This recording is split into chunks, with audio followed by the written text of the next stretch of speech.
সাথে কথা আছে। কি কথা বলো? দেখ, আমাদের বাড়ির একতলাটা খালি করে আছে, তাই তোর বাবার ভাবছিলাম যে এই একতলাটা ভাড়া দিলে কেমন হবে। ঠাকুরের দয়া আমাদের পয়সার কোনো অভাব নেই, শুধু একজন ভালো ভাড়াটা পেলেই। ভাড়া আমাদের বাড়ি? সে তো খুব ভালো কথা। আমার মাথায় একটা আইডিয়া এসেছে। ভাড়াটা যদি তত ইম্পর্টেন্ট না হয় তাহলে আমাদের ক্লাবকে ভাড়া দেওয়া না কেন? এতে আমার ইজ্জত, মানে আমাদের ইজ্জত কত বেড়ে যাবে বলো। আর তুমিও মনে শান্ত, ঘন্টায় ঘন্টায় আমার খোঁজে আর লোক পাঠাতে, literally I will be right under your nose. কি বলো, ভালো বুদ্ধি না? আর একটা, যদি কপাল ভালো থাকে তাহলে আমাদের পিছনে একটা হিলে হয়ে যাবে। তার মানে মানে আর এই আমাদের ক্লাবে তো ভালো ভালো ছেলেদের ছাড়া যাচ্ছে না, তাদের মধ্যে কেউ না কেউ। খুব হয়েছে। কাদের ভাড়া দেবো এ নাম বললি? আরে আমাদের ক্লাব এক্লেকটিক ইলেকট্রোলাইট ক্লাব? পাড়ার যত সব বেকার পকেটে গুন্ডা ছেলেদের আড্ডাখানা। না না, ওসব ঝঞ্ঝাট আমার বাড়িতে করতে দেবো না। না না, তুমি খবর রাখো না কিছু, তুমি নিজেই এসে একদিন দেখো না আমাদের ক্লাব। বলছিস?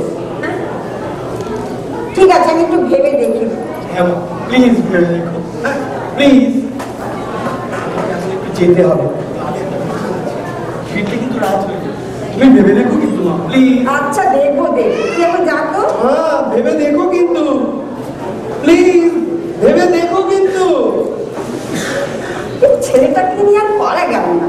এই দুপুর রোদে বলে গেল ক্লাবে যাচ্ছে, কিংবা পার্টির মিটিং।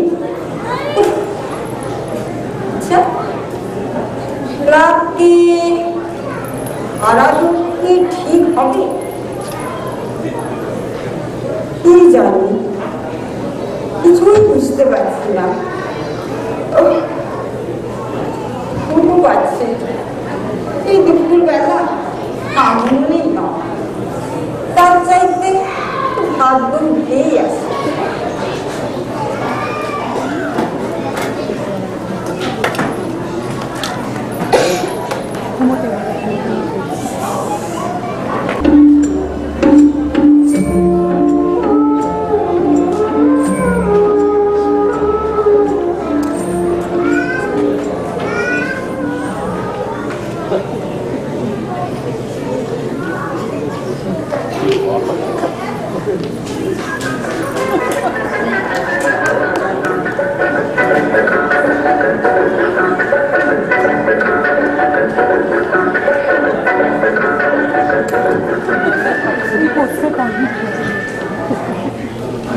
দেরি হয়ে যাচ্ছে।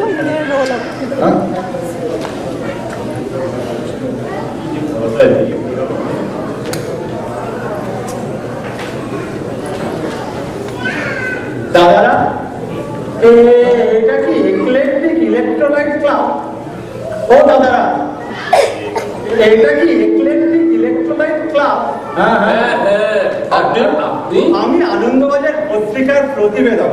আরে আসুন না। না না, একটু চা? না না, একটু আগে খেয়ে বেরিয়েছি। আমার আসার উদ্দেশ্যটা ব্যক্ত করি। মাইক্রোফোনটা কাজ করছে না? হ্যাঁ, মনে করি আমি আসলে আমাদের আনন্দবাজার পত্রিকার থেকে একটা সমীক্ষা করতে বেরিয়েছি। মানে ভোট আসন্ন, জানেন তো?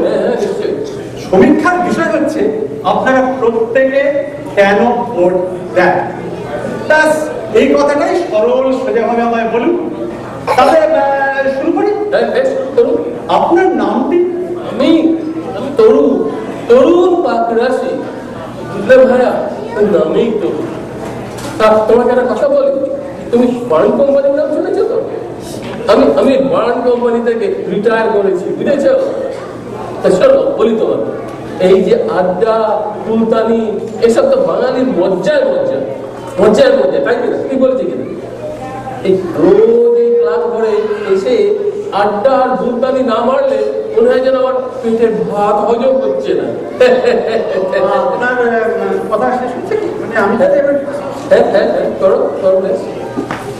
আপনি কেন ভোট দেন? এটা ওকে, আমি ভোট দেবো না, বাবাকেও ভোট দিতে দেখেছি। তাছাড়া ওই যে বললাম ফুলদানি আড্ডা, এই 5 বছর অন্তর অন্তর এই ভোট পর্ব তো আমাদের আগামী 5 বছরে ফুলদানি আর আড্ডার রসদ যোগায়। তাছাড়া ওই পার্টির ছেলেদের পিড়াপিড়ি তো আছেই। তা আমি কিন্তু দু দলকেই একটা করে ভোট দিই। যাই, আপনার নামটি? আমি ঝুমঝুম সেন। আমি অ্যামেচার থিয়েটার অ্যাক্ট্রেস, তবে টলিউড আর বলিউডে হিরোইন হওয়ার শখ রাখি। এই তো অতি উত্তম লক্ষ্য, অতি উত্তম লক্ষ্য। ঝুমঝুম দেবী, আপনি কেন ভোট দেন? আমি কেন ভোট দিই? ভোটের দিনে লম্বা লাইন পড়ে, সেখানে গিয়ে আমি দাঁড়াই, কত ফটোগ্রাফার্স আসে, আমার ছবি নিতে হলে সেগুলো প্রকাশিত হয়, আমার দারুণ লাগে। আচ্ছা শুনুন, আপনার সাথে কোনো টিভি ক্যামেরাম্যান দেখছি না?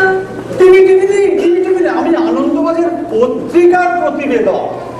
এ মা, আমি যে এত সময় নিয়ে মেকআপ দিয়ে ডিজাইনের শাড়ি পরে এলাম, সব বৃথা গেল। দেখ,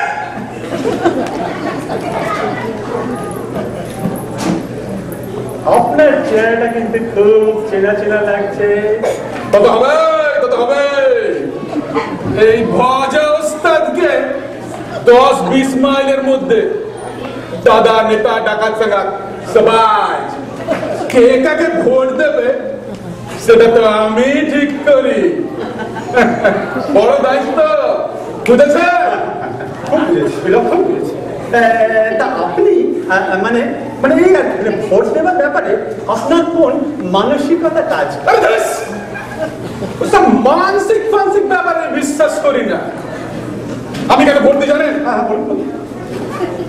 পার্টি থেকে প্রেসক্রাইব করেছি দিনে 3 বার। এই যে শুনুন, আমার মেলা দেরি হয়ে যাচ্ছে। আমি হলাম ব্যস্তবাগী সেন শর্মা, মার্কেটিং এক্সিকিউটিভ। আমি কেন ভোট দিই জানেন? বলুন।